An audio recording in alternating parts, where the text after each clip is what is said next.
In a faraway kingdom, there lived a queen whose beauty was unmatched. She had a magical mirror, and every day, she would ask it, "Mirror, mirror, on the wall, who is the fairest of them all?" For many years, the mirror's answer was always the same: "You, my queen, are the fairest in the land." But one day, the mirror gave an answer that filled the queen with dread: "Snow White, your stepdaughter, is now the fairest of them all." Consumed by jealousy and rage, the queen ordered her huntsman to take Snow White into the forest and kill her, demanding that he bring back her heart as proof. The huntsman, however, was moved by the innocence of the young girl. Unable to commit the dreadful act, he let Snow White go, telling her to flee far away, for the queen's wrath would surely follow. Lost and frightened, Snow White wandered through the dark forest until she discovered a small cottage. Inside, she found a warm hearth and food laid out by its mysterious owners, the 7 dwarfs, who worked deep in the mountains. They took pity on Snow White and allowed her to stay with them, warning her to be careful, for her stepmother's cruelty was relentless. Meanwhile, the queen, still determined to rid herself of her rival, consulted her magic mirror once again.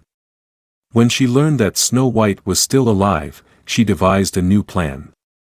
Disguising herself as an old peddler woman, she concocted a plan to deliver a poisoned apple to the girl. When Snow White took a bite, she fell into a deep, cursed sleep, her lips frozen in the stillness of death.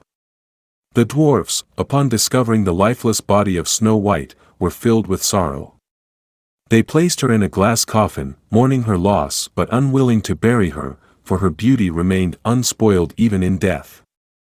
Days turned into weeks, and as time passed, word of Snow White's beauty spread far and wide, even reaching the ears of a prince who had once seen her and fallen in love with her.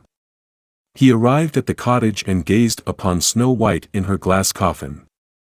Overcome with grief and longing, the prince kissed her, and miraculously, the spell was broken.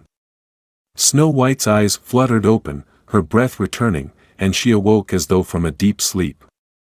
But the queen's fate was not yet sealed. When she learned that Snow White was alive, her fury knew no bounds. She rushed to the castle, determined to end Snow White's life once and for all.